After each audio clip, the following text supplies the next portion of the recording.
For this story, I'm going to start by giving you some important information. I am deaf, but I have not always been. I lost my hearing due to a severe injury to the head, which involved the auditory nerve, leading to the result in my hearing loss. On my front door, I have a sign that says I am deaf, so I won't be able to hear knocks on the door or the doorbell, though I can still feel some vibrations from loud noises. So, it all started when I had to leave my old job because I lost my hearing. I was primarily answering phone calls. Life got tough, but I decided to move forward and get a fresh start. So, I moved away from Tennessee to Florida. After looking at apartments and houses for a while, I found this house in a quiet neighborhood, which seemed like the perfect place to rebuild. At first, I was a bit lonely, but I settled down pretty quickly. After living here for 4 months, my best friend wanted to come visit and see how I lived, and also wanted to go to Florida. When she arrived, we had planned to make dinner ourselves and just relax at home with a movie and board games. As we were catching up in the living room, she suddenly asked if I lived with a boyfriend or if I had upstairs neighbors. Since she lives in an apartment, she only has 1 floor. So, I remember how proudly I told her that the whole house was mine. She then continued, saying that she was sure she heard noises upstairs, which was why she asked me. I was puzzled. My house was supposed to be empty, and I obviously hadn't heard anything unusual. Neither had I seen any signs of intrusion. I did remember one time, though, when I felt vibrations as if there was a loud noise, but I never thought anything of it. We continued with our conversation and dinner.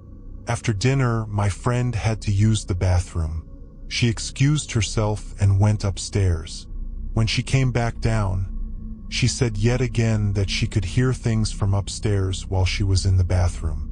And since the bathroom was upstairs, she said the noises came from the attic. We decided to go upstairs. She gave me signals that she could still hear the sounds. She pointed at the attic hatch and we decided to open it. We were hit with a cold gust of air and a terrible stench. To our shock, there was a makeshift living space up there. Dirty blankets, a dirty mattress, and some clothes scattered around. As we pivoted our heads around, we saw a man sitting in his boxers in the corner. We screamed and closed the hatch as fast as we could. Couldn't believe my eyes. I'd been living in that house for months, completely unaware that someone else had been living right above me. We called the police while we ran out of the house and stood on the sidewalk, waiting for the police to arrive.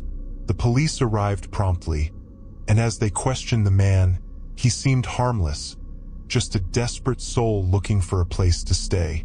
It turns out he had been there for weeks, sneaking in when I was at work, eating my food, and using my facilities when I was out. He must have read the sign on my door and thought it was the perfect opportunity, as I couldn't hear him come and go. But for me, it was horror finding out someone was living with me without me knowing it. The man was escorted out, and I was left shaken and disturbed.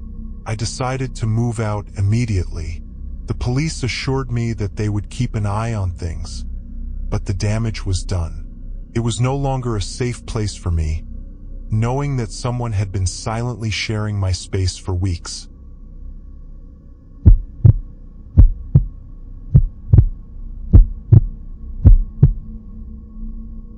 I recall this episode from when I was a kid. It was a rainy night, and lightning was striking every few minutes. The water drops tapped relentlessly on the windows, making the whole situation about being home alone more scary. I was only living with my mom, and she was often working late, so it was not unusual that I had to tuck myself in at night. I always turned most of the lights off because my mom told me it was unnecessary money to use on lights when I only was sitting in one room at a time. But this obviously just made the scenery more unsettling. I sat on the couch wrapped in a blanket, with the volume from the TV as loud as I could tolerate to think less about the thunder. The flickering lightning brightened up the room, which made me occasionally look outside to see if I could catch a glimpse of the lightning. At one point, when looking out the window, I saw a man standing outside the house on the street. I didn't think much of it, but when I just a few minutes later looked again, I saw him walking away. I stood at the window for a bit and kept looking and realized the man was walking up and down the street. I found it a bit odd because of the weather, and he didn't look like he was homeless, so I didn't get why he would just casually walk back and forth. At this point, I don't know if he had seen me looking at him, so I just went back to the TV. 10 minutes passed until out of nowhere, a deafening clap of thunder rattled the windows, causing me to jump off the couch in surprise. It sounded like it was right above our house. The sudden burst of fear I felt made me seek help and comfort, and without a second thought, I ran to my neighbor's house without even putting my shoes on. They knew my mom well, so I hoped I could stay with them till she came back. I pounded on their door while standing in the pouring rain, crying, but no one opened. Another big thunder echoed the streets, and I immediately ran back inside my house. I hid in a corner beside the couch, which was my safe space for when I was scared as a kid. A series of knocks echoed through the house.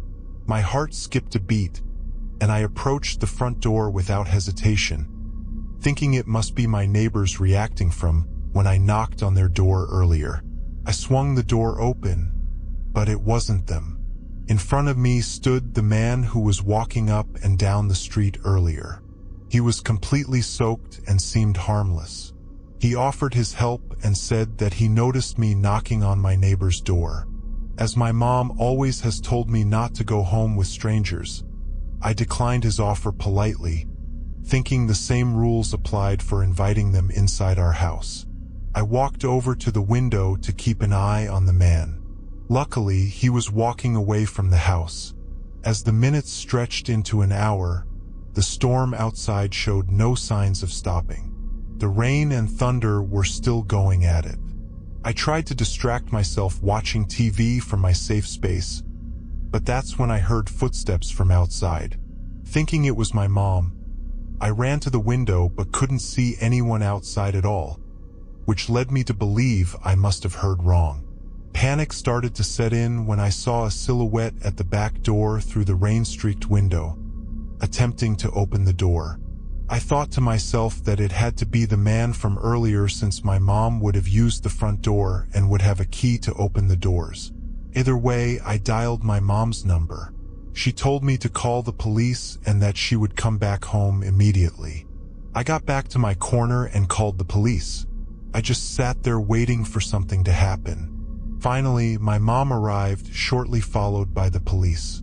The man wasn't found, and when our neighbors heard about the story, they were sad that they weren't home that day.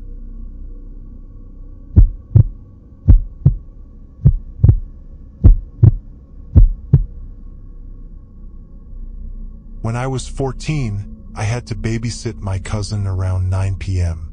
This particular day, I found myself at my cousin's house in charge of babysitting for the night. My mom and aunt were out shopping, and my dad and uncle were at the movie theater. So we passed time by doing what cousins mostly do, which involves some games and play fighting. Everything was fine until I started feeling an odd sensation after seeing a man outside. My cousin and I started watching TV, but the strange feeling persisted, prompting me to get up and lock the doors. A few moments later, a chill ran down my spine as I noticed a disheveled-looking man outside, peering through the window and fixating on my cousin. My protective instincts kicked in, but I kept my composure as well as I could. I pretended not to see the man and casually suggested to my cousin that it was bedtime since our parents would be back soon and he had to sleep before they came home. I took my cousin upstairs, tucked him into bed, all the while aware that there was a man outside with questionable intentions.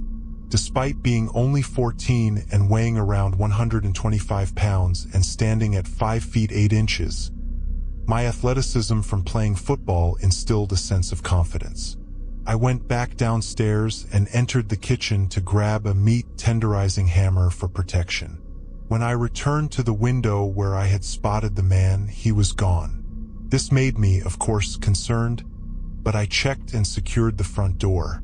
Both the deadbolt and the knob were firmly locked. I then returned upstairs with my meat tenderizing hammer that was now my weapon.